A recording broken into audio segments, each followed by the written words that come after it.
निकल यहाँ से, निकल।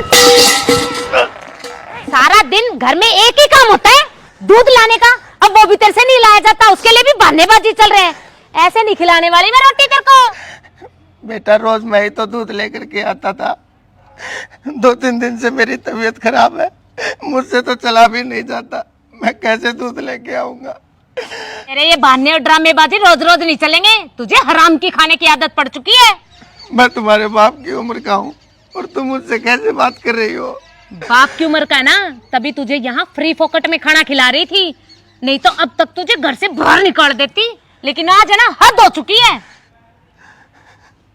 बहू, हर माँ बाप का एक सपना होता है कि बुढ़ापे में उसका बेटा और उसकी बहू उसकी सेवा करेंगे, लेकिन बेटी आज मैं मेरा ये सपना टूटते हुए देख रहा हूँ। अबे ओ बुड्ढे, मुझे फालतू की शिक्षा देने की जरूरत नहीं है, तेरे से ज्यादा संस्कार जानती हूँ मैं। और घर में तेरे जैसे निकम्मे हो जाए ना, तो उनके साथ यही होना चाहिए जो मैं तेरे साथ कर रही हूँ। बेटी, मैं बस अपने बेटे के लिए इस घर में पड़ा हुआ हूँ, वरना मैं कब का ये घर छोड़ के चला जाता। एक बार बस उसे आ जाने दे, मैं उससे अपने आप बात कर लूंगा।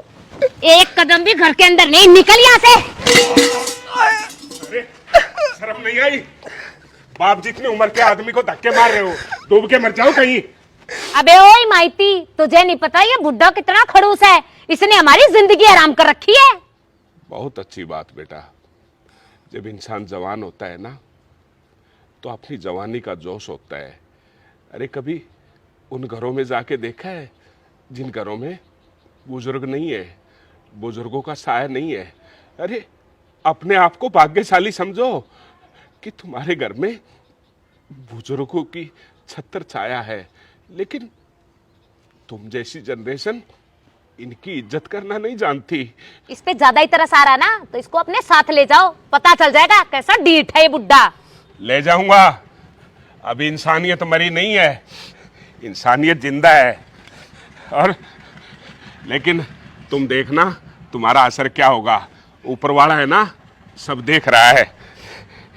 ले भाई चल।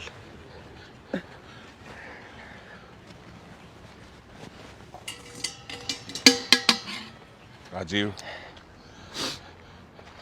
कुछ दुख दर्द तकलीफें हमें अपने कर्मों के हिसाब से मिलती हैं। लेकिन भाई साहब, मैंने तो आज तक कभी किसी का बुरा नहीं किया, फिर भगवान पता नहीं मुझसे किस जन्म का बदला ले रहा है।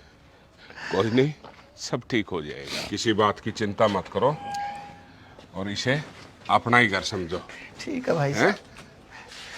अभी बुखार है तुझे? नहीं, ठीक है। डॉक्टर को दिखा दूंगा मैं। हैं? हर रोज की तरह फिर किसी बीमारी को घर में ले आया। इस बुड्ढे ने इस घर को धर्मशाला बना के रखा हुआ है। क्या हुआ दीदी, कौन है ये? अरे मुझे क्या पता कौन है, लेकिन ये मेरे ससुर है ना, इन्होंने पूरी दुनिया का ठेका ले रखा है।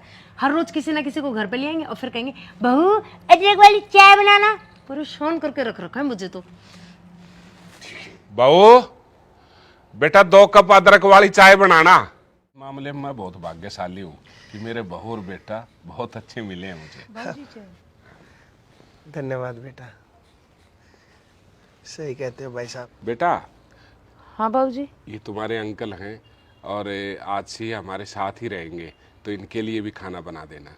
वैसे बाबूजी कौन है ये? ये मेरे साथी हैं। जी बाबूजी, आपकी तो पूरी दुनिया साथी है, बस हम ही नहीं है कुछ। हर रोज किसी ना किसी को उठा लाते हैं यहाँ पे। कितनी संस्कारी है, और कहा मेरी बहू मुझे धक्के देकर घर से निकाल दिया। कोई नहीं, तू चिंता मत कर, सब ठीक हो जाएगा।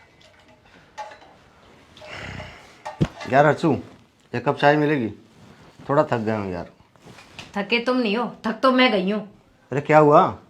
पूछो अपने बाप से जाके, मुझसे क्या पूछ रहे हो? आज फिर किसी बीमारी को घर में ले आए और पता क्या बोले, आज से ये भी यही रहेगा। इसी काम के लिए हूँ क्या मैं? यार बाबूजी भी ना बस। मुझे नहीं पता सुमित, अपने पापा से ना क्लियरली बात कर लो। या तो तुम्हारे पापा और जो उनके यार दोस्त है ना, ये दुनियादारी है जो उठा उठा के लेके आते हैं, या तो वो लोग इस घर में रहेंगे या फिर मैं रहूंगी। मेरे बाप ने तुम्हारे साथ में शादी की थी, यूं नहीं कि दुनिया का धंधा पीटती फिरूं मैं। ठीक है, मैं बाबूजी से बात करता हूँ आज। बाबूजी। हाँ बेटा। खाना। और तुम ठीक हो? हाँ ठीक है बाबूजी। अच्छा, वो जो तुम्हारे अंकल लोग हैं ऊपर, उनको पहुंचा दिए खाना? हाँ उनको पहुंचा दिया बाबूजी। ठीक है बेटा। बाबूजी हाँ बेटा। मुझे ज़रा सी कुछ बात करनी थी आपसे। बात तो मुझे भी करनी है बेटा तुमसे। तो बाबूजी पहले आप ही बताओ। बेटा, कसूर तुम्हारा नहीं है और ना ही कसूर इस नई जनरेशन का है। पता नहीं कैसा माहौल आ गया कि आज जो हमारे बड़े बुजुर्ग हैं और जो उनके बच्चे हैं, उनका आपस में तालमेल, कॉम्बिनेशन नहीं बन पा रहा। तो मैं नहीं चाहता था कि मेरे अपने घर में भी ये दिक्कत आए। मैं भी काफी दिनों से सुन रहा हूं, यही सोच के चुप हो कि थोड़ी सी तो जिंदगी है, क्यों बेकार की बातें करी, क्यों तुम्हारे को टेंशन दी।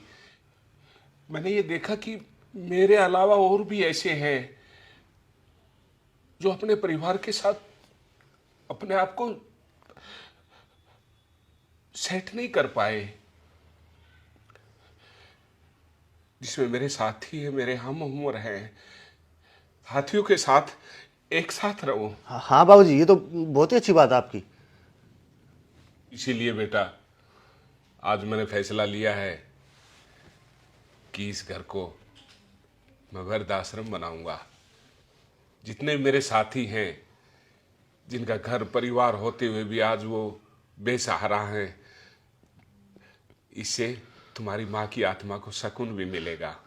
तो बेटा तुम, बहू, बच्चे अपने रहने का कहीं और इंतजाम कर लो। अरे बाबूजी कैसी बात कर रहे हो आप? मैं आपका इकलौता बेटा हूँ और हाँ आपके अलावा हमारा है ही कौन? बेटा उनके माँ बाप भी घर से बाहर हैं, जिनकी इकलौती औलाद है। और नहीं मैं बाबूजी, आप दोनों से हाथ जोड़ के माफी मांगता इतना हूं देखो ना कि बाबूजी इतने क्या कह रहे टाइम हैं। तक मुझ नाचीज को झेला। और बाबूजी मत कीजिए ड्रामा। इससे पूछो तू किस लिए आया था मेरे पास? बाबूजी आपसे एक बात करनी है। यही बात करनी थी ना? या तू ये रहेगी या मैं रहूंगा? बेवकूफ है वो बुजुर्ग जो मैंने तो अपनी पूरी जिंदगी की कमाई अपने घरों में लगा देते हैं और उनके बच्चे उनको एक पल में धक्के मार के निकाल देते हैं। लेकिन मैं उन जैसा नहीं हूं। मैं उन जैसा नहीं हूं। Get out. बाबूजी मैंने कहा आई से गेट आउट। निकल जाओ यहां से। बाबूजी मेरे लिए मर चुका है तू। और मैं उन साथियों से कहना चाहता हूं, कभी भी कमजोर मत पड़ना। अगर किसी और साथी के साथ ये वारदात, ये हालात हैं तो हिम्मत, क्योंकि ये सपनों का घर आपकी मेहनत से बना है और आप इसके मालिक हैं। अगर कल को बच्चे हमारे ऊपर हावी हो गए और हम चुपचाप सहन कर रहे हैं तो हम बुजदिल हैं। बुजदिल नहीं बनना, हमें कठोर बनना है। हरे कृष्णा, हरे कृष्णा।